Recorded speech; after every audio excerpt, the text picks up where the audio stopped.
heavy workload. Hardly any private life. Lots of responsibility. Always pushed to the limit. Whenever I ask doctors and nurses why they take all of that on, they often say, because what I do has meaning. Meaning for the lives of others, and therefore for my own life as well. As a global forum for medical specialists, we asked ourselves, how can we most effectively support the work, ambition, and dedication of these individuals? We sought out dialogue. We listened, and we understood. With a supportive exchange among medical professionals who network their knowledge around the globe, so that they maintain their expertise at the highest level for their entire lives. With disciplinary approaches that promote specialization without losing the perspective on medicine as a whole. With smart, modular concepts that are compatible with the busy lives of medical practitioners and nurses.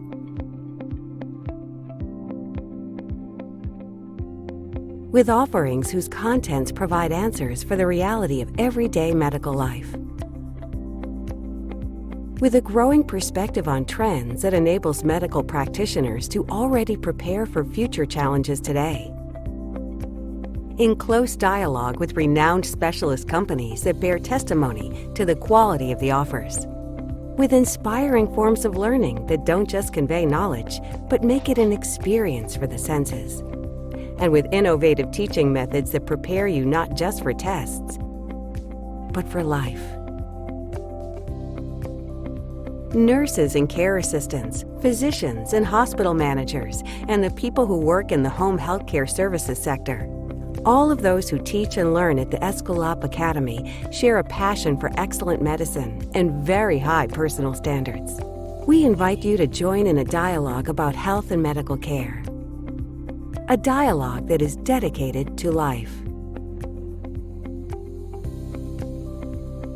Dialogue, dedicated to life. Dialogue, dedicated to life. Diálogo dedicado a la vida. Dialog посвященный жизни. Dialog, dedikasi bagi kehidupan. Dialog dedykowany życiu. Dialogue, dedicated to life. الحوار مكرسة للحياة. Diálogo dedicado à vida. Dialog pro život. 对话致力于生命。Dialogue, dedicated to life. Get connected with the Escalap Academy. Bem-vindos a mais um Digital Dialogue promovido pela Escalap Academia. Com sede em Tuttlingen, na Alemanha, a Escalap Academia é um dos principais fóruns de educação para os profissionais de saúde, assim como nós, comprometidos em proteger e melhorar a saúde das pessoas ao redor do mundo. Eu sou a Camila Narishi, gerente de unidade de negócios da B-Braun, na linha de circulação extracorpóreas, e é com enorme prazer e satisfação que trazemos mais uma apresentação inovando e permeando o conhecimento nesse ambiente digital. Nossos espectadores poderão enviar perguntas via chat durante toda a apresentação. E em função do tempo, algumas delas poderão ser respondidas ao vivo e as demais serão as respostas enviadas por e-mail oportunamente. Ao término dessa transmissão, pedimos gentilmente que responda a uma rápida pesquisa de satisfação para garantirem os seus certificados de participação. Vale destacar que, em breve, disponibilizaremos a gravação dessa live por e-mail e para todos os inscritos, no canal da B-Braun e no YouTube também. Hoje teremos nesse encontro conosco a presença do Dr. Rubens Lodge, médico nefrologista, coordenador científico, professor assistente de farmacologia da Universidade Metropolitana de Santos e médico da B-Braun Brasil, falando sobre as terapias de adsorção seletivas, retenção de endotoxinas gram-negativas. Muito obrigada, Dr. Rubens, e seja muito bem-vindo. Muito obrigado, Camila. A Escalap Academia ela tem feito um trabalho ímpar ao longo desses últimos ano, né, de Covid, em que tivemos de nos readaptar, tivemos de ter novos modelos, e isso entregou uma quantidade de conhecimento gigantesco. Fizemos inúmeros webinars nos últimos um ano e pouco. Eu participei de alguns deles, e que fico muito honrado de estar podendo falar um pouco mais aqui, principalmente com esse tema, né? É um tema fantástico, porque ele tira a gente do lugar comum, tira a gente do lugar comum dentro do paciente grave na UTI. Gente, sejam bem-vindos à introdução a terapias adsortivas seletivas. É muito interessante esse tema, porque esse tema diz o seguinte: olha, faz tempo já que a diálise na UTI, entre aspas, não tem mais esse nome. Tem o nome de purificação aguda do sangue. Por quê? Porque nós manipulamos uma série de tecnologias hoje na UTI, muito diferente do que manipulávamos há 30, 40 anos atrás. Em outras palavras, manipulamos substâncias que os rins naturais não gerenciam, substâncias não hidrossolúveis, gases, manipulamos moléculas muito maiores. Então, a purificação aguda do sangue, ela abrange, entre outras coisas, diálise. Mas vamos aqui entender aonde a gente está, né? Do que nós estamos falando. Existem, independente de todas essas tecnologias emergentes ou não, existem 3 físicas para eu separar o soluto do solvente. Eu tenho a difusão, da onde tem mais para onde tem menos, simples assim, através de uma membrana semipermeável. Eu tenho a convecção, que é assim que o meu rim funciona. Eu ultrafiltro grande quantidade de líquido e reponho um outro líquido de substituição, e junto desse líquido que eu ultrafiltrei vai moléculas embora. E eu tenho as terapias adsortivas. E aí eu entendo que a gente tem um conjunto de terapias que podem parecer a mesma coisa, mas não são. É importante dizer que ECMO, ECHO-TOWAR, são terapias de difusão, né? Então, está lá na mesma técnica. Eu tenho gás aqui, eu tenho uma membrana semipermeável a gás e não a água, e vai de onde tem mais para onde menos. Mais oxigênio, transmite para cá, mais CO2 eu trago para cá, e aí que está lá. Então, a difusão inclui tecnologias de difusão de gases. A convecção inclui a boa e velha plasmaférese. Agora, a adsorção, ela é um pouco mais complexa. Eu tenho filtros adsortivos, seletivos e não seletivos. Filtros que têm uma capacidade de segurar tudo que está ali naquele sangue. Citocinas, interleucinas, substâncias venenos. Lembrando do carvão ativado, que tem décadas e décadas e décadas. Então, a adsorção não seletiva tem uma tecnologia que a gente já fazia com carvão ativado. É óbvio que se desenvolveu muito o modo que isso acontece. E eu tenho as adsorções seletivas. Eu tenho esse meu filtro com substâncias, né, com resinas, com peptídeos, que vão atrair, vão se ligar a questões específicas do tratamento, né? Há tempos a gente já tem filtros para segurar bilirrubinas, nós temos filtros para segurar colesterol, e eu não estou falando de LDL de 400, 500, eu estou falando de LDL de 2, 3, 5, 10 mil. E eu tenho filtros que façam a adsorção seletiva de lipopolisacáride, de endotoxinas gram-negativas. Então é aqui que nós nos encaixamos. Nós nos encaixamos numa técnica de retirada de soluto dentro de um solvente por adsorção. Essa adsorção, ela tem uma tecnologia específica, porque é seletivo, ou uma tecnologia menos específica, quando ela abrange tudo. Então, a partir desse momento que a gente está situado, a gente vai começar a entender aonde eu indico, como eu penso nesse tipo de adsorção seletiva. Okay?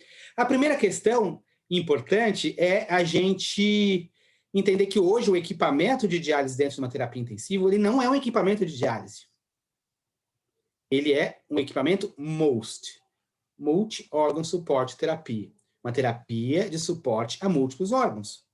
É um equipamento que vai ofertar plasmaférese, vai ofertar plasmadissorção, vai ofertar difusão de CO2, recaptação de CO2, vai ofertar diálise intermitente, vai ofertar muitas vezes diálise contínua, HDF, H e HD, e vai ofertar boa e velha ultrafiltração no CC descompensado. Então, na verdade, o equipamento hoje, ele está no centro de um cuidado ao paciente em vários aspectos. Não necessariamente só CVV HDF, CVV HD ou CVVH, diálise contínua. Ele está transitando entre várias terapias. E cada vez mais vão ser mais terapias, né? A outra questão, para a gente entender o que é uma adsorção de bactérias gram-negativas, vamos falar de bactérias, né?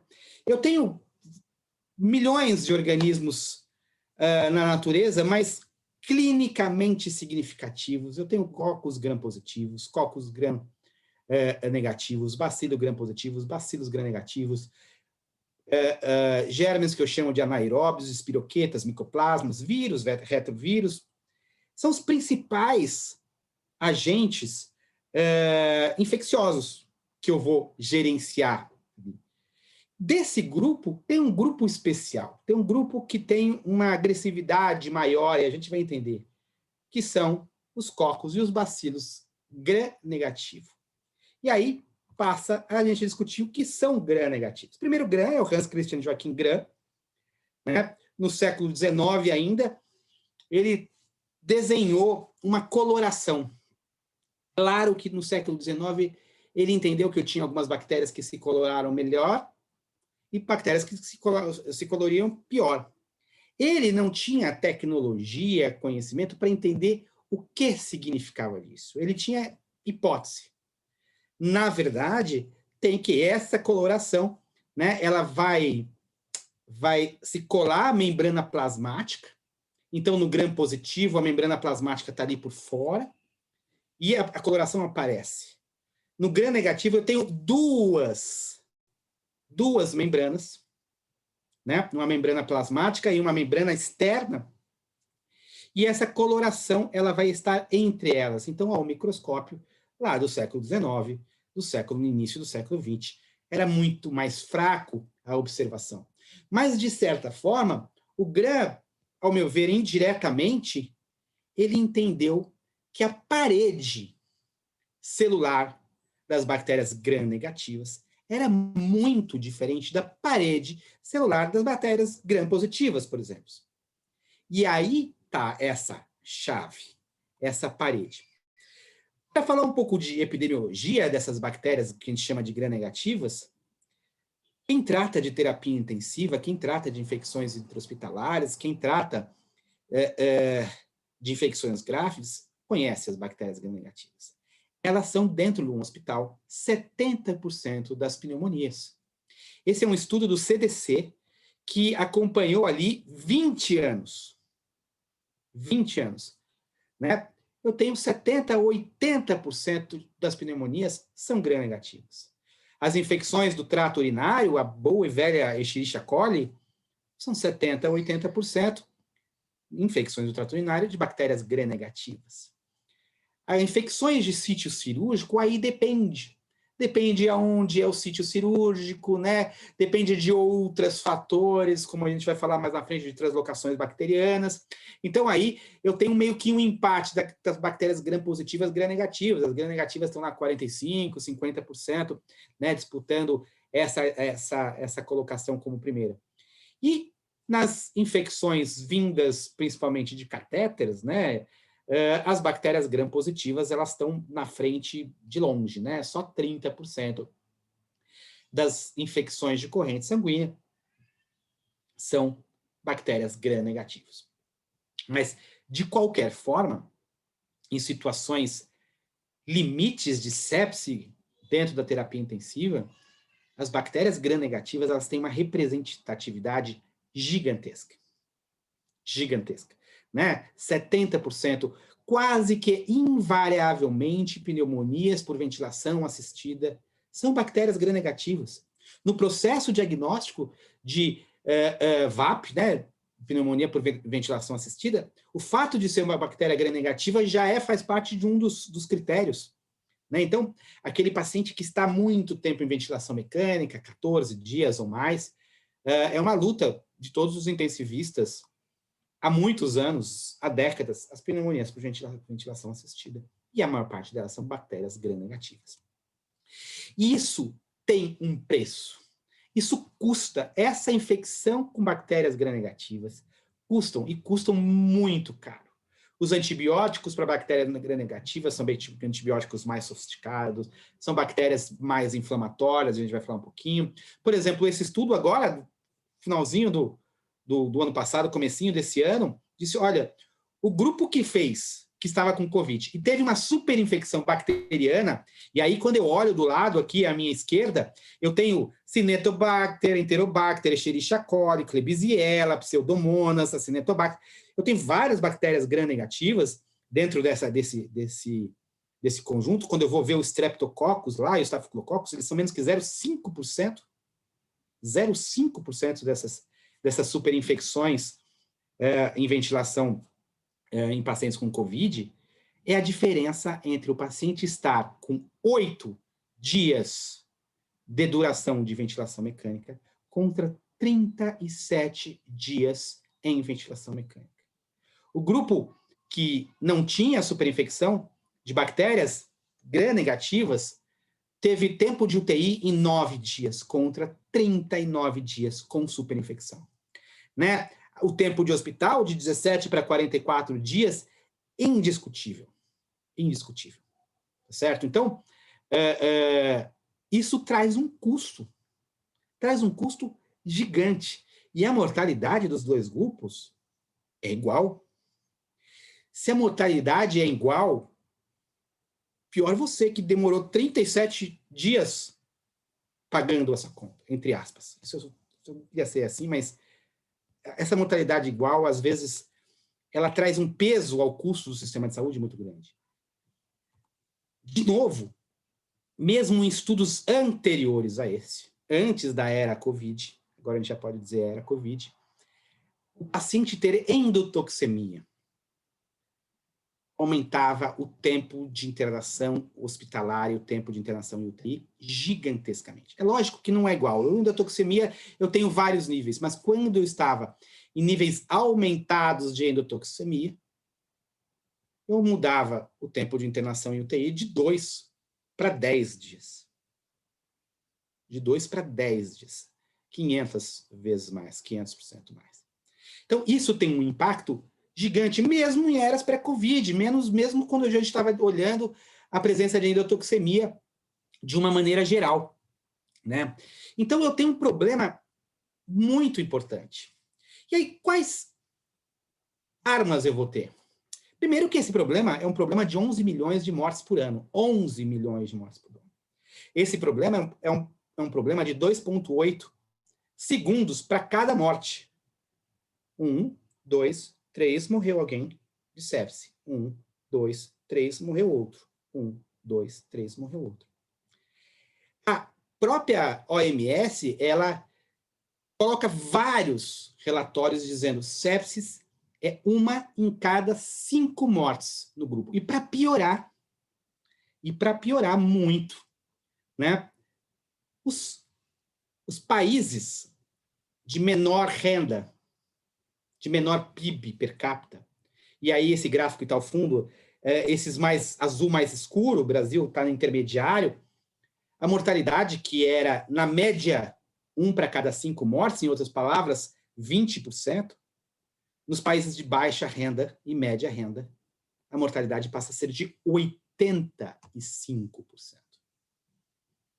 Mostrando que o tratamento de sepse é um tratamento sofisticado, é um tratamento caro, antibióticos, ventilação, suporte de drogas vasoativas, fluidos e todos os processos, né, diálise contínua, diálise intermitente, adsorções, etc., etc., que muitas vezes no mundo que tem menor renda de países, infelizmente, eles estão muito aquém disso. Isso é uma realidade. E é uma realidade. Que armas eu tenho? Bom, eu dei 16 anos de aula de farmacologia. E a gente tem muito antibiótico para matar gram negativo. Múltiplos antibióticos. Dos mais simples aos mais sofisticados. A tigecilina ao próprio trimetoprim, ao Bactrim. A própria penicilina, de uma certa forma, pega a Neisseria. Então, eu tenho múltiplos antibióticos que têm efetividades maiores ou menores. Lógico que eu tenho uma questão de resistência bacteriana, e as bactérias gram-negativas têm mecanismos de resistência bacteriana mais sofisticados, porque a parede celular ela é mais sofisticada nessas bactérias gram-negativas. Eu tenho múltiplos antibióticos que matam as bactérias.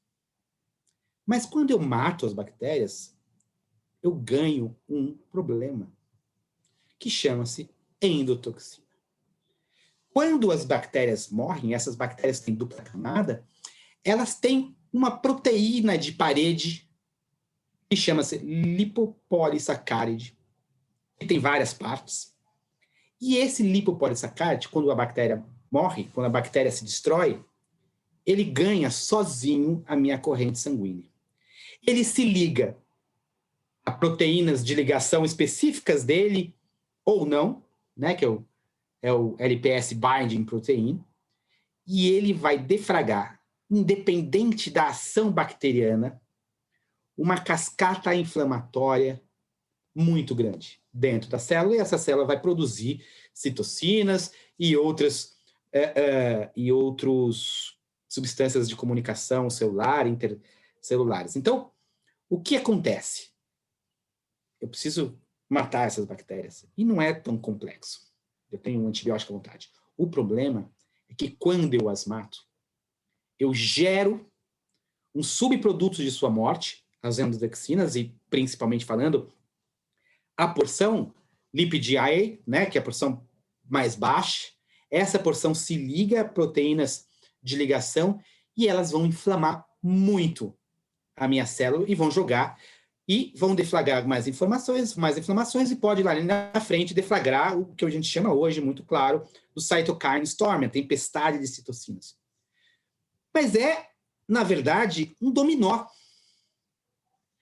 O LPS e outros componentes bacterianos, eles vão agir nas bactérias, nas células de defesa, né, imunócitos, neutrócitos, eles vão liberar citocinas, vão agir no endotélio, eles vão agir em complementos e vão levar a uma instabilidade vascular, uma alteração importante da permeabilidade do vaso.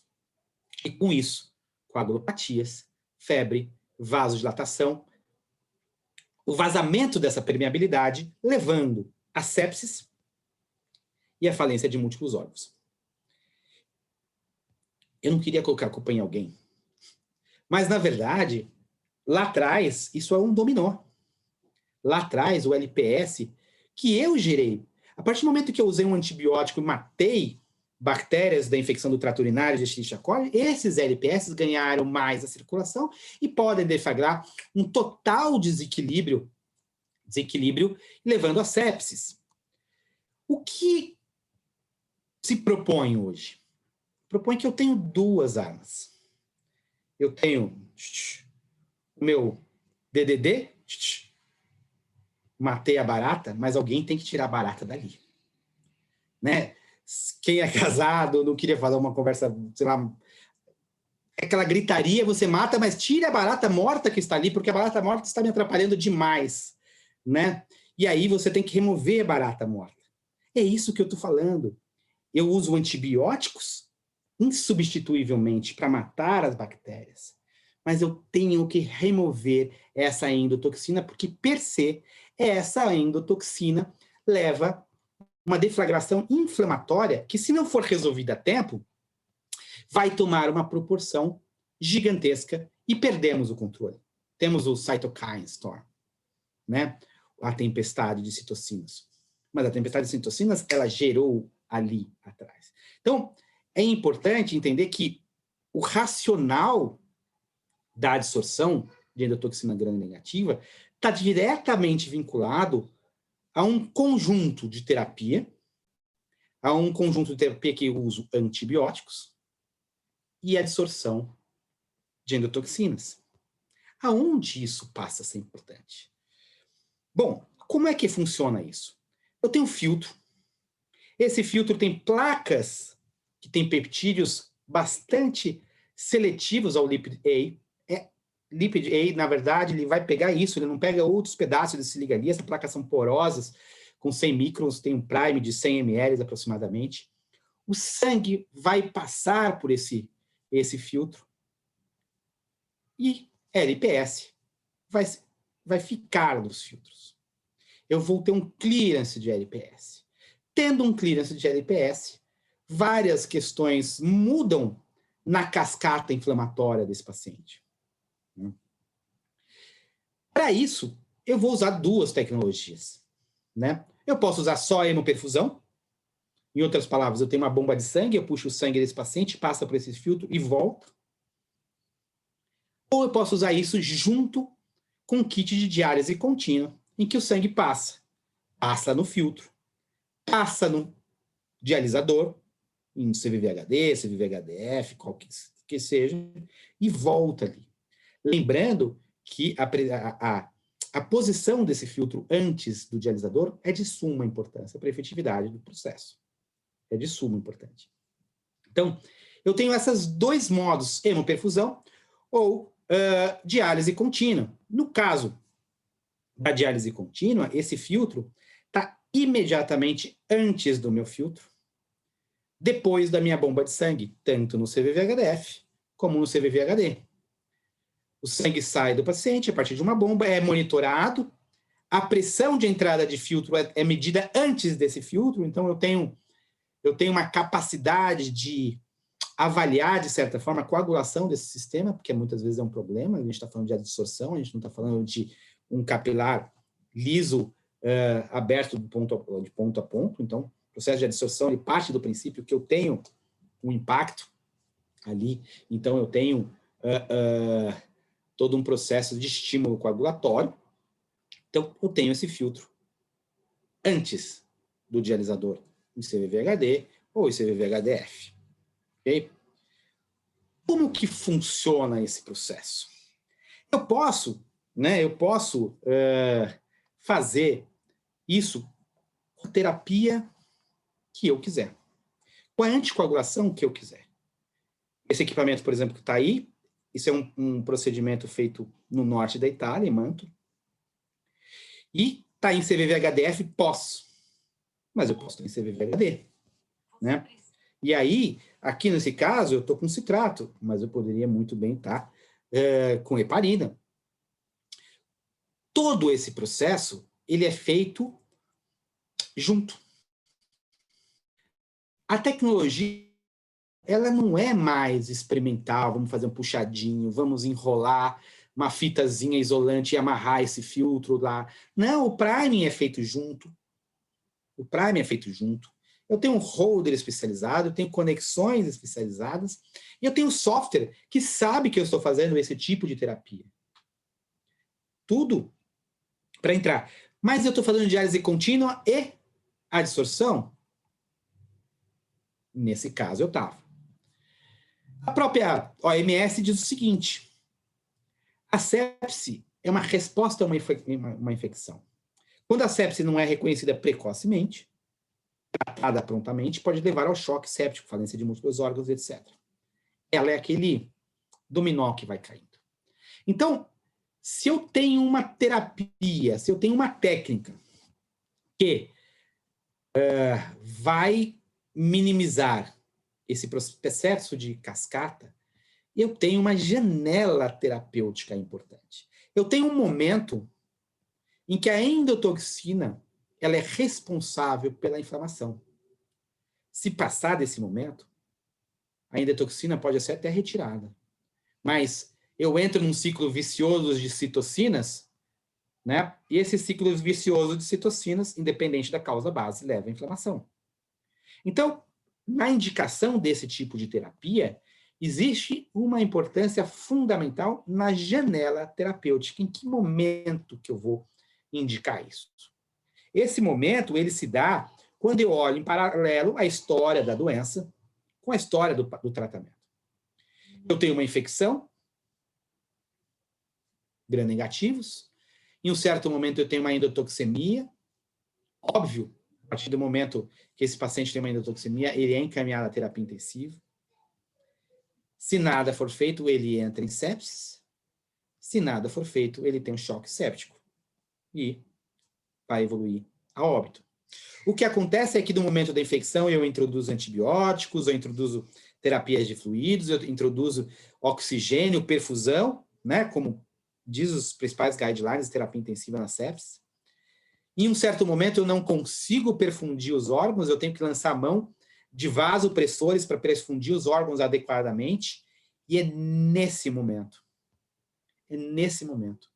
que eu começo a pensar na endotoxina, no fator deletério da endotoxina, como esse dominó que chega na estabilidade vascular, no aumento da permeabilidade e todas essas coisas. Se esse paciente não tem disfunção renal, e a gente vai discutir isso lá na frente, eu posso apenas fazer uma perfusão. Eu ponho lá, ligo o meu kit, e não passa dialisato, e não passa nada, e etc. Mas nós sabemos que esse paciente que está sob vasopressor tem uma altíssima incidência de insuficiência renal aguda. Começa-se, nesse momento, a ter uma diminuição do débito urinário. Começa a ser mais difícil eu controlar o balanço de fluidos desse paciente. Então, a colocação do filtro junto com o kit contínuo está dizendo, olha, vão existir inúmeras situações que você vai ter que fazer os dois ao mesmo tempo. Como é recomendado esse início da distorção? Onde é essa janela? Diminuição do débito urinário, uma PAM sob vasopressor na casa de 65 milímetros de mercúrio, uma PM de 65 milímetros de mercúrio ou menor, em que eu fiz uma titulação a maior de vasopressor nas últimas 2 horas e não está resolvendo. Antes que a situação fique pior, coloca-se o filtro de endotoxinas gram-negativas. Quando eu olho isso com mais calma, e a gente vai entender o porquê da questão da diálise contínua, a indicação é sepse, nesse caso, suspeita documentada de bactérias gram-negativas, não adianta nada isso com bactérias gram-positivas, mas lembrando, bactérias gram-positivas é a exceção da exceção. Um sulfa, que foi aumentando e aumentou 2 pontos nos últimos tempos, e quando eu vejo um sulfa com 2 pontos ou mais, eu começo a entender que, por exemplo, a creatinina no sulfa 1, no sulfa 2 já está em 2, 3,4. Esse paciente já tem uma disfunção, né? Uma disfunção renal, junto, reflexo dessa inflamação. O lactato mostrando uma piora na perfusão, na lactato de 18 milímetros, e o vasopressor para manter isso. Esse é o momento. É nesse momento em que se conecta esse paciente em diálise contínua com esse filtro. E o que eu espero? O que eu evidencio? O que eu vejo? Eu vou conectar esse filtro junto do meu kit. O fluxo de sangue por volta de 150 ml por minuto, de 2 a 6 horas, tem a ver com o tamanho do paciente, volume de sangue, etc. Na enorme maioria das vezes, uma vez só, a não ser que o paciente tenha reinfecção, certo? Se o paciente tem uma infecção de gram-negativos, um só pulso. Não é cada um todo dia, por 3, 5, 7 dias, não. Um pulso. Agora, pacientes que têm uma reinfecção por translocação bacteriana, a gente vai falar, pode ser que eu precise de 2. De 2 a 6 horas. Eu vou usar a anticoagulação que eu uso na minha diálise contínua, né? Uma heparina com entre 500 e 2.000 unidades hora, mas olhando uma zona-alvo importante acima de 60 segundos de TTPA, não adianta fazer anticoagulação com heparina sem ter uma tabelinha de correção, né? A gente acaba vendo muitas questões do citrato, o citrato hoje ele é absolutamente automatizado, mas eu colho o cálcio. né? Eu colho um cálcio pós-filtro, eu quero que ele esteja ali na casa do 0,25, 0,35, 0,45. Né? A heparina é a mesma coisa. Eu colho, inicio a terapia com heparina e eu tenho que ter um alvo, uma resposta laboratorial em que eu vá aumentar para cima, aumentar para baixo o fluxo de heparina. Mas ambos podem ser. Ambos. Tanto a heparina quanto o citrato, né? No caso desse equipamento, ele está com citrato. Essa prescrição, ela se dá junto à prescrição de diálise contínua. O filtro está antes do meu dialisador, em CVV-HD ou CVV-HDF, ou que seja. Né? Então, aqueles mesmos 150 ml por minuto é o fluxo de sangue que está chegando ao meu dialisador logo na sequência. Acontece que a terapia contínua tem 72 horas, 96 horas, né? E aqui eu estou dizendo 2,6. Então, eu tenho que ter uma tecnologia embarcada no software do equipamento, que após 6 horas, eu aperte o botãozinho recirculação, devolvo o sangue do paciente, retiro o filtro, conecto a linha diretamente no meu dialisador, tiro o ar que possa ter ali durante a recirculação, retorno de sangue ao paciente, play pelas próximas 72 horas. Né? Play. O fato de eu usar o LPS Adsorber com 6 horas, eu não tenho que jogar o kit fora. O kit ele vai transitar depois. Certo? Se for um processo de translocação bacteriana, que a 2, 3 dias, de repente, a gente pode ter que fazer uma outra terapia. Qual que é o que eu espero disso? O que nós temos visto com isso? Esse é um gráfico clássico, do uso do Alteco, em que o acompanhamento para o software da terapia e dos sinais vitais do paciente foram medidos. O paciente, quando indica o início da terapia, ele tem por volta de 60 milímetros de mercúrio de PAM. Eu inicio, né, com 60 milímetros de mercúrio, uma noradrenalina com uma quantidade importante, por volta de 0,4 microgramas por quilo por minuto.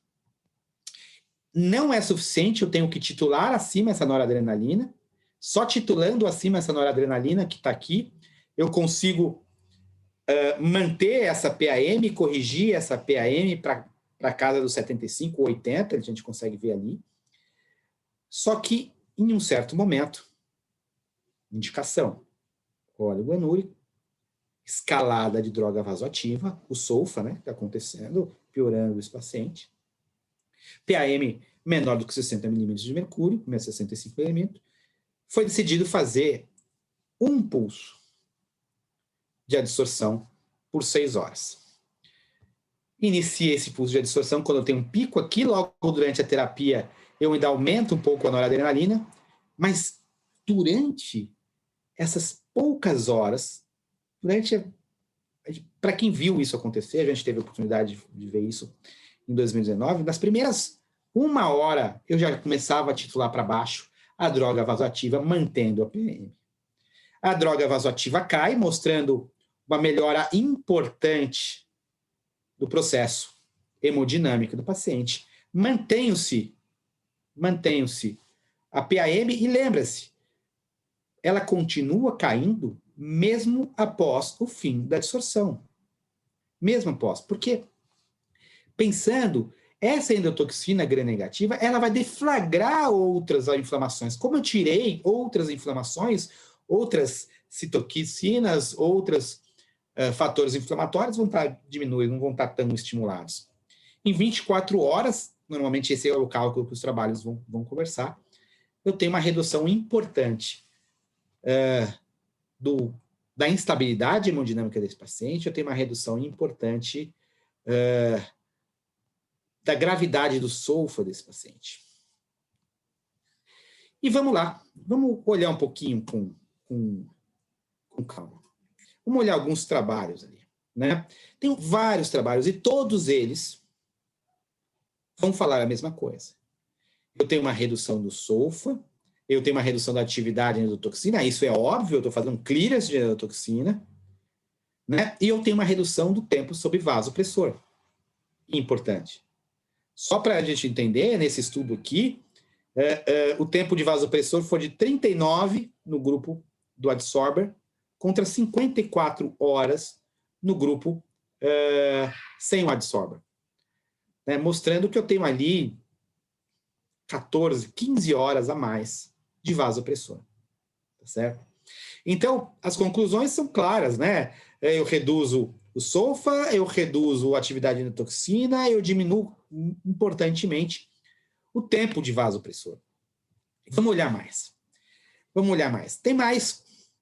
As pessoas podem não olhar só depois de 1 hora. Né? O uso de absorção de endotoxina no tratamento da sepse abdominal. E aqui a gente está falando de sepse abdominal, a gente está falando de uma sepse quase que puramente de gram-negativos, né? Nossa flora intestinal ela é povoada, na enorme maioria, por gram-negativo, de longe, né? E quando eu tenho uma sepsis abdominal conhecida, uma sepsis abdominal, né, por translocação, né, por inflamação, etc., eu tenho aqui LPS saiu de 1,4 para 0,03. Procalcitonina caiu pela metade. Pressão arterial média subiu para 76 milímetros de mercúrio aqui, na segunda. Tem que olhar a questão da translocação bacteriana. Houve uma melhora aí importante na FO2, uma diminuição fantástica na dopamina, de 14 microgramas por quilo por minuto para 3 microgramas por quilo por minuto, e uma melhora da perfusão, mostradas pelo lactato, que saiu de 3,6 para 1,7. Então, a sepsis abdominal, ele é uma das enormes indicações disso. Uma das enormes indicações. Outro artigo mostra o seguinte, olha, vamos olhar aqui em 24 horas no paciente, em vários pacientes em estudos observacionais. Primeiro, eu começo a ver que após 24 horas, lembrando que eu faço a terapia por 3 a 6 horas, 2 a 6 horas, mas eu vou medir em 24 horas lactato, eu vou medir o lipopolissacáride, etc. Caiu para metade, né? Ou menos o LPS, o lactato se manteve ali na casa, caiu para 1/3 o uso da noradrenalina, e a pressão arterial foi de 69 para 80. Quando eu vou comparar com o grupo sem o adsorber, né? Esse grupo sem adsorber tem uma piora do lactato, esse grupo sem adsorber tem uma pressão arterial média que não melhora, e esse grupo sem adsorber tem uma piora importante do uso de drogas vasoativas, de vasopressores. Né? Isso ficou claro até quando eu vejo os non-survivors. Quando eu vejo os non-survivors, eles todos tiveram a piora, o aumento das coisas ao longo do tempo. Ok? Eu tenho um estudo que diz o seguinte, olha, esse cartucho de adsorção não demonstrou benefício frente ao placebo. É bom a gente olhar todas as correntes de ideias. Então, vamos olhar esse único estudo que se diz RCT, que se diz controlado. Primeiro, é um estudo que foi desenhado para 32 pacientes. 16 pacientes no grupo do adsorber e 16 para o grupo num cartucho inócuo, num cartucho sham, certo? Lembrando que para eu fazer um RCT hoje, eu uso um processo matemático para dizer eu preciso de 32, desculpe, eu preciso de 32 pacientes para demonstrar, né, o P significativo. Ao longo de 1 ano e meio, só 15 pessoas foram utilizadas nesse estudo. Metade, menos da metade, do grupo desenhado para isso. 8 pacientes no grupo do adsorber e 7 pacientes no grupo sham. E aí, primeiro, eu já não tenho o poder de mostrar isso. A segunda coisa que a gente começa a ver é que, por incrível que pareça, nesse desenho de estudo, 50% dos pacientes, eu dou risada, parece cômico, 50% dos pacientes que estavam no grupo do LPS adsorber não tinham cultura positiva para bactérias gram-negativas. E aí, desculpe, não vai funcionar. certo? Não vai funcionar. 50%, só 4% desses 8 pacientes tinham LPS, tinham cultura positiva para gram-negativos. E 30% deles só tinham cultura no grupo Sham. Então, se eu não tenho um desenho de 32 que eu faço 15, e se eu digo que, na verdade, eu estou fazendo metade do 15 porque não tem gram-negativo? É óbvio que esse estudo foi publicado e que o resultado é esse. O resultado é um resultado que diz que não tem benefício, mas não tem nenhum peso estatístico esse resultado. Não teve um número adequado. Se a gente olhar até, houve uma mortalidade de 2 em 7 no grupo Sham e 0 em 8. 28% no grupo Sham e 0%. E eu vou dizer para vocês, essa diferença de mortalidade entre o grupo sem o LPS e o grupo com LPS, adsorber, não é significativa. Mesmo morrendo 28%. O grupo é muito pequeno. Eu não consigo trazer nada. Eu adoro um artigo de 2010 do Jean-Louis Vincent. Jean-Louis Vincent, quem gosta de terapia intensiva, quem usa bastante isso, ele é um dos grandes papas de terapia intensiva e é um dos grandes papas da sepse. E ele diz exatamente, algumas vezes os estudos observacionais, eles são considerados só gerador de hipóteses, sem controle. Mas eu tenho que olhar o estudo RCT. Olha esse estudo RCT. Se eu posso tirar a conclusão. Né? O que acontece é que os estudos observacionais, eu consigo não ter exclusão de pacientes. Não estou dizendo, e o Jean-Louis Vincent também não está dizendo, que o grupo observacional é melhor que o grupo RCT. Não.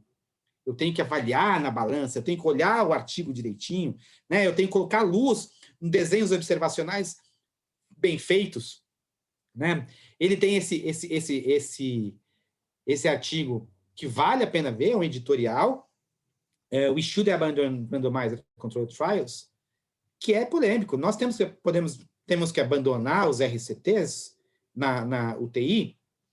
Quando lemos esses artigos, a gente começa a prestar atenção no que é RCT e o que é observacional, e vale a pena esse tipo. Então, esse é um estudo que fala ao contrário, diferente de todos os outros, né? Mas ele não tem força, né? A não evidência não é uma evidência em contrário, já dizia o professor que eu tinha na residência. E aí, eu começo a pensar que existem outros momentos de endotoxemias. E aqui está um momento claro, que é o risco da translocação bacteriana em ECMO, em terapias em SEC, em ECMO, em várias, em bypass, né? Em bypass, em SEC. Desde 92, a gente sabe que pacientes em ECMO prolongada começam a perder a permeabilidade controlada intestinal.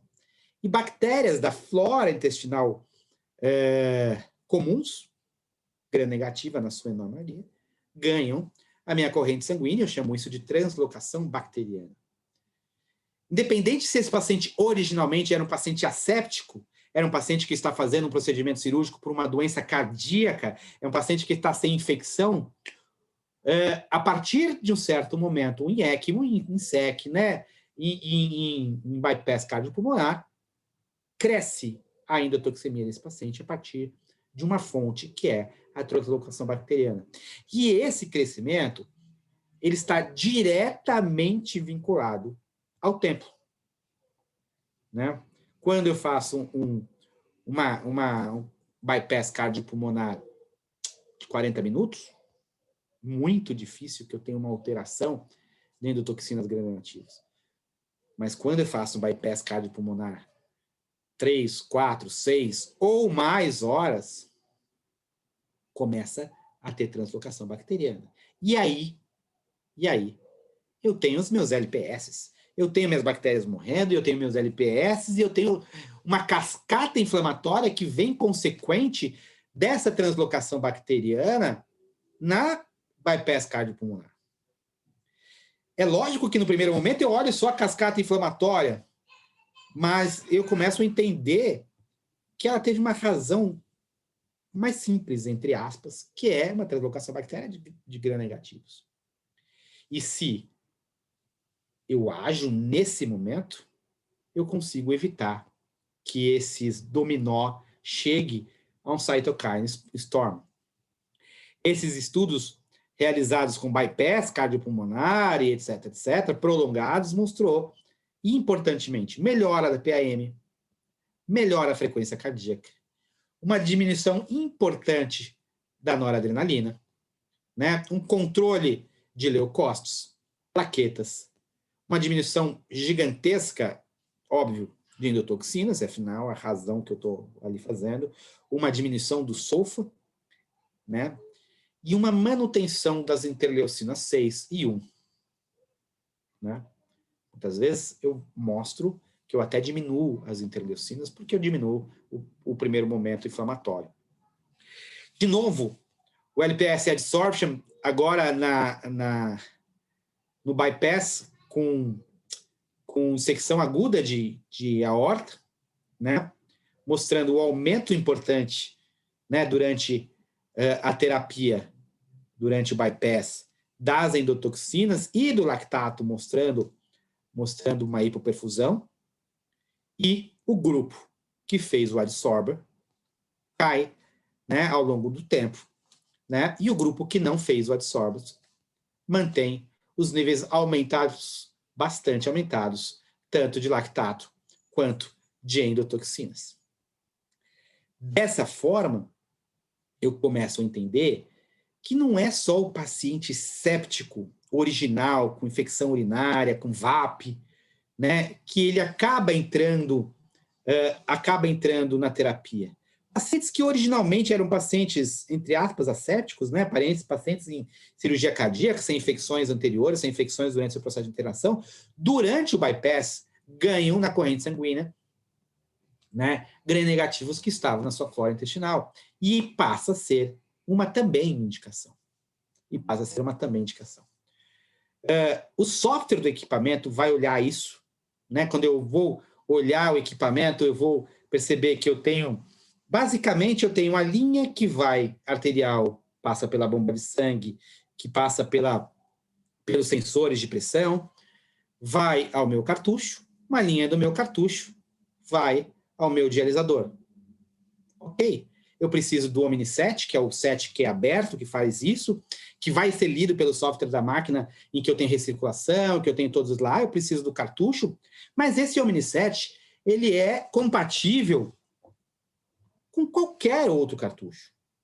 Com o Jafron, com o Cytosorb. Não é, no caso da Omni, ele é um equipamento, como é que eu posso dizer, experimental, puxadinho, vamos pegar uma fitinha. Ele é um equipamento que, desde o início, foi projetado para fazer multi-organ support terapia. Então, eu tenho o cartucho, no caso do LPS adsorber, mas eu posso colocar isso no caso, se eu não conseguir parar isso, se eu perdi a janela terapêutica, olha só que interessante. Se eu perdi a janela terapêutica, eu não consigo parar isso, eu tenho que olhar o outro cartucho. Porque aí eu já tenho o cytokine storm. Tá certo? Então, são cartuchos de adsorção diferentes que misam a mesma coisa, mas são usados temporalmente em momentos diferentes. Né? Então, eu tenho uma linha, eu tenho um cartucho, eu tenho um kit, né? Eu tenho todo um software que vai me ajudar a fazer isso daí de uma forma tranquila. Em agosto de 2019, a gente abriu um protocolo, ainda com a DIAPAC, né, naquela época, no INCOR, aos cuidados da doutora Filomena, em que fizemos 3 terapias, na época com hemoperfusão, não foi junto com diálise, não foi junto com CVV-HD ou CVV-HA, foi apenas hemoperfusão. A DIAPAC tem uma capacidade muito boa nisso. Na UTI cirúrgica, né, aos cuidados da doutora Filomena, participei junto disso, participou a Maria Clara, nossa enfermeira, o Zé Roberto, que é o principal apoio da UTECO, e fizemos 3 terapias. Essas terapias, óbvio, alguns dados são deles ainda, porque eles não publicaram, né? Mas, de uma maneira geral, algumas terapias tiveram uma terapia que teve uma coagulação um pouco mais precoce, as outras terapias não, mas mesmo nos que tiveram coagulação mais precoce, a diferença de droga vasoativa, de PAM, a diferença clínica do paciente foi impressionante nessas 3 terapias, certo? Mostrando que é feasible, dá para fazer. Dá para fazer e é uma arma a mais que a gente tem à nossa disposição, né? Quando eu olho de uma certa forma nos meus dominós caindo, eles vão caindo, mas eu paro ali no adsorba. Eu bloqueio, não deixo entrar no cytokine storm, eu não deixo entrar na tempestade de citocinas e etc. Então, na verdade, existe até um slogan que as pessoas falam, né? Um mote, que nós não apagamos o fogo, nós evitamos que o fogo aconteça. Então, o momento da janela terapêutica é muito importante, né? Ele tem que ser muito bem visto, porque senão eu perco a oportunidade. O software e o equipamento, eles facilitam isso, né? Eu não preciso de muita sofisticação para montar e nada arcaico, para mim é feito online e todos isso é feito de uma forma tranquila, mas eu tenho uma indicação clara ali. Voltando a dizer, hoje o nefro, o intensivista, ele está envolvido com um portfólio de terapias muito além do que estava há 30, 40 anos atrás, né? Estamos aí conversando sobre eco to ar, estamos intermediando conexões com ECMOs, estamos conversando com plasmaférese, estamos conversando com a própria SCUF e todas as discussões do paciente com ICC descompensado, nas diálises contínuas, nas próprias absorções, manejando moléculas e gases que originalmente meu rim não fazia. Eu sou um fã dos nefrologistas, afinal, eu sou um deles, óbvio, e nós sabemos lidar com circulação extracorpórea de uma forma fantástica. Estamos acostumados com elas nos nossos centros de diálise, 4, 5 mil circulações extracorpórea por mês na máquina de diálise crônica. Na UTI, também. Não muda nada. Coloquei um cartucho, vou fazer por 2 a 6 horas, tiro o cartucho. Go. Feito. Gente, vamos aí responder as dúvidas, mas eu vou deixar um quiz aqui para vocês, né? Um quiz para vocês responderem aí no celular, responderem pelo computador, e a gente vai totalizar esse quiz. O importante na introdução da terapia de absorção de neurotoxinas gram-negativas é 1. Fluxo de sangue e tamanho do filtro, né? Eu preciso de fluxo de sangue altos, filtros maiores, etc. Infecção suspeita de bactérias gram-negativas e o timing de início, né? Ou, no final, paciente séptico já em tempestade de citocinas. O que vocês acham? Né? O quiz está na tela, gente. Na tela. Vamos votando. Vamos ver o que vocês acham. Aqui a gente tem uma discussão interessante para fazer nas 3 opções que eu coloquei ali nesse quiz. Vamos ali. Camila. Oi, doutor. E aí, Camila? Excelente aula, muito boa.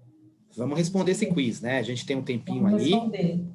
Um minutinho para a gente terminar aqui as respostas. Vamos respondendo. 15 segundinhos. E aí, voltamos ao resultado, né? Voltamos aos resultados. Quem votou, votou. Quem não votou, votasse, né?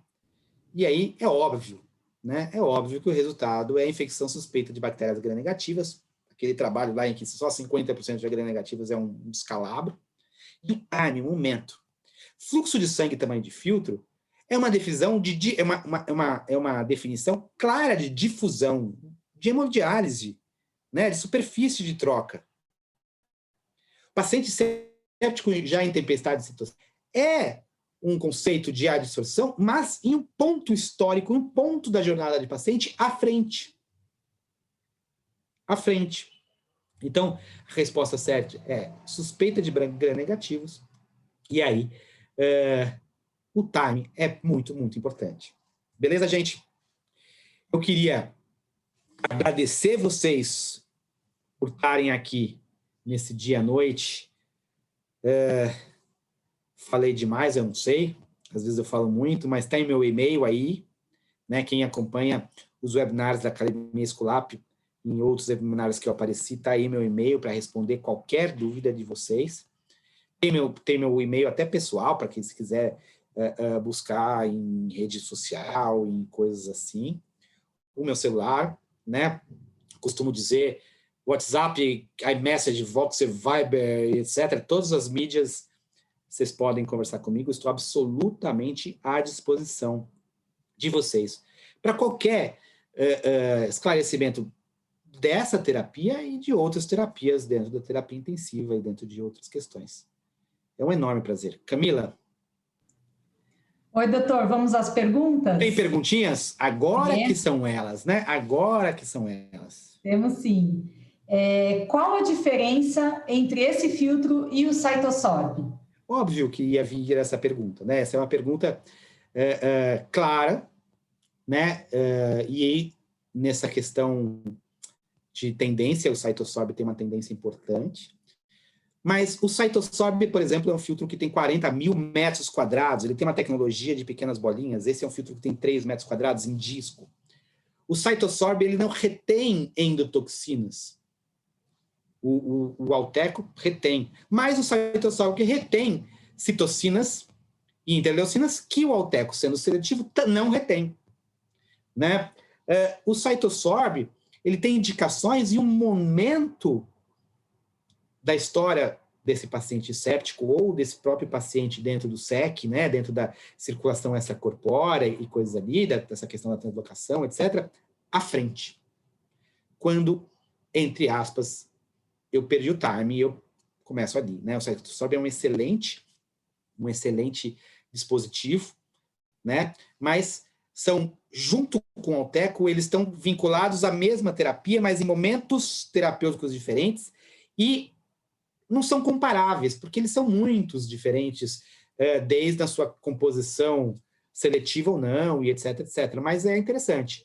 Né? Você pode perguntar, e aí, Rubão, você colocaria o endotoxin LPS adsorber e o Cytosorb no mesmo paciente? Nós não sabemos, ainda estamos em momentos mais precoces, né, que não temos alguns resultados. A gente tem muitos estudos em ambos os cartuchos, seletivos e não seletivos. Não existe só o Cytosorb, existem outros, né, a diáframo e coisas assim. E a gente vai, a partir desse momento, aos poucos, mudando como a gente vê a terapia dentro da unidade de terapia intensiva. O que mais, Camila? Doutor Rubens, tem uma afirmação aqui, mas eu acho que é legal o senhor navegar nesse tema. As multiresistentes mais desafiadoras nasocomiais são Gram, Klebsiella, pneumonia e MDR. Sim, verdade. Né, as bactérias multiresistentes, Klebsiella é gram-negativa, né? A Pseudomonas é gram-negativa. São bactérias gram-negativas, como eu falei, a bactéria gram-negativa, ela tem dentro do hospital, dentro da terapia intensiva, uma importância gigantesca por questões de parede celular, por questões de uso de antibiótico, por questões vários outros. Ela cria resistências bacterianas em todos os mecanismos que nós temos de criar resistência bacteriana. Nós temos antibióticos para bactérias gram-negativas que custam R$16 e tem antibióticos para bactérias gram-negativas que custam R$2.500 por dia. Né?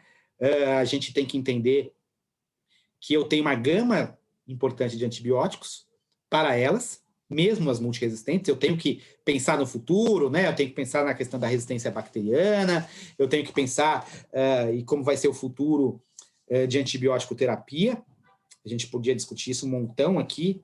É óbvio que a gente está numa posição hoje, em 2021, diferente do que estávamos no final dos anos 90, em questão de novos antibióticos, né? Então, é diferente esse processo, mas a bactéria multiresistente, ela é um problema. E elas são gram-negativas em enorme maioria das vezes. Uma pergunta do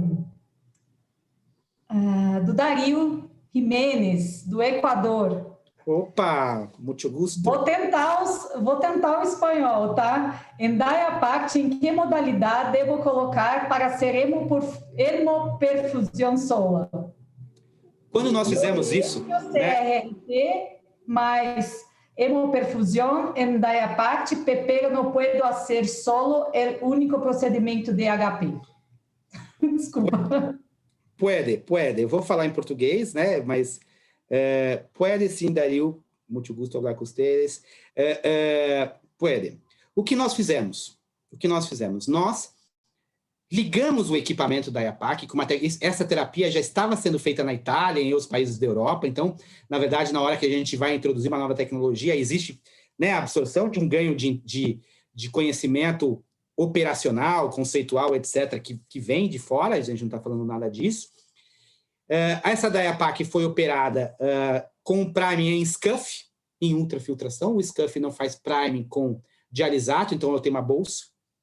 Mas eu preciso, durante o teste da IAPAC, uma ultrafiltração dali.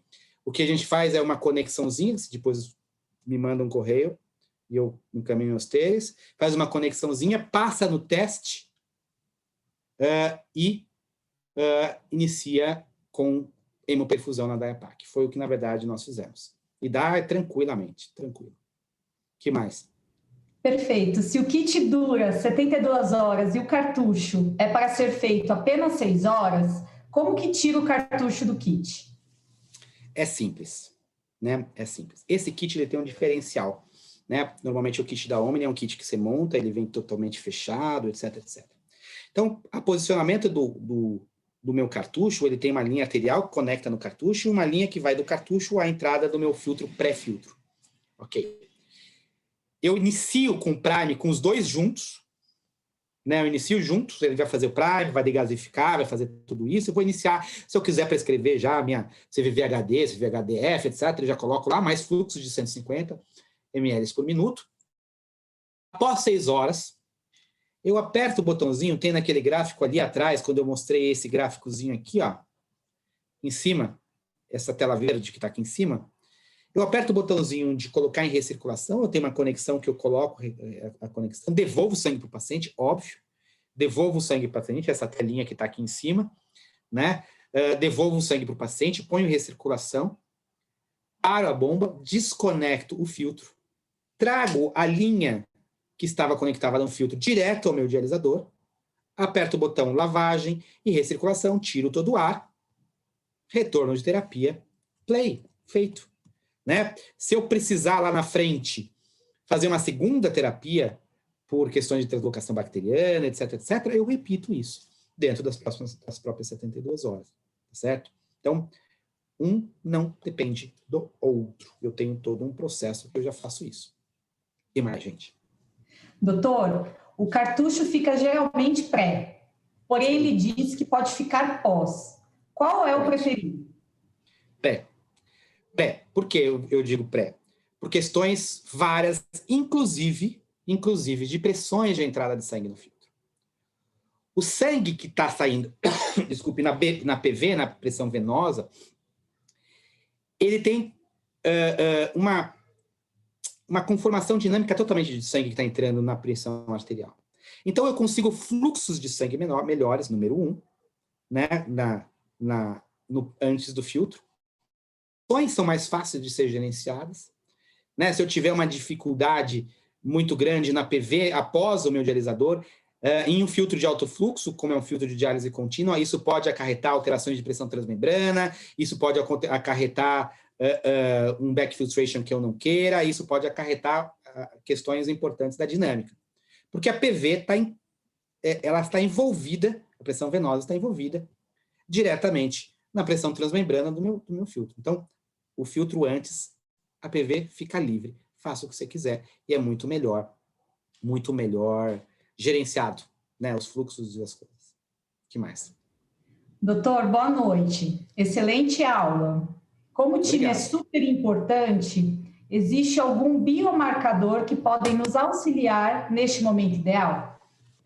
Não. Medir a endotoxina não é um processo complexo, não é um processo muito difícil, não é um processo caro, não está fácil, né? A gente não está acostumado a fazer isso, a não ser em momentos de coisas, mas, de certa forma, entre a endotoxina e a deflagração da cascata de citocinas, né, etc., etc., o vínculo entre a quantidade de citocinas e a cascata... Então, se as citocinas vêm aumentada ou diminuída, eu posso deflagrar a cascata do mesmo jeito e entrar no Cytokine Storm da mesma forma, se ela vier 25, se ela vier 16 ou 10, 12. Então, o que normalmente em estudos você acaba medindo a endotoxina pré e pós por uma questão acadêmica de mostrar que realmente eu estou fazendo clearance. Mas na indicação, eu não posso retardar isso. A enorme maioria dos hospitais, os hospitais não acadêmicos, vão demorar 2 dias para vir resultado de endotoxina. E eu perdi o time de entrar. O timing é claro. Olha, pressão arterial média baixa, aumento de droga vasoativa, por consequência, diminuição do débito urinário, bactérias gram-negativas suspeitas ou propriamente documentadas, não fica esperando, né? Olha, vamos ver os resultados da endotoxemia, se está 16, 18, perdeu o time. Perdeu o time e aí você vai ter que usar um outro tipo de tecnologia para diminuir o Cytokine Storm, né? A tempestade de citocinas. Então, não tem um diagnóstico rápido, como deve ser feito na sepse, né? A sepse tem janelas curtas, já é um diagnóstico rápido, é um diagnóstico clínico, piora do estado hemodinâmico, né? Todos os fatores de sepse, aumento do lactato, aumento do sulfa, e aí, lógico, bactérias gram-negativas, eu inicio a terapia. Dr. Rubens. Opa. As demais perguntas nós vamos responder após esse webinar, ok? Muito obrigada. Em nome da Bebrown e da Escolap Academia, nós agradecemos a participação e pelo conhecimento compartilhado durante o evento de hoje. Parabéns pelo conteúdo. É um prazer enorme, gente. Muito obrigado. Vamos ter mais webinars por aí. Vamos ter mais webinars por aí. Temos bastante novidade. Tem bastante introdução de tecnologia com a responsabilidade da Bebrown. Tamo junto. Até mais, gente. Antes de encerrarmos, gostaria de agradecer também a nossa audiência. Mais uma vez, pedimos gentilmente que responda a uma rápida pesquisa de satisfação para garantir os seus certificados de participação, ok? Vale destacar que em breve vamos disponibilizar essa aula do Dr. Rubens e a gravação dessa live para todos os inscritos por e-mail e no canal da Bebrown no YouTube. Obrigada e até a próxima.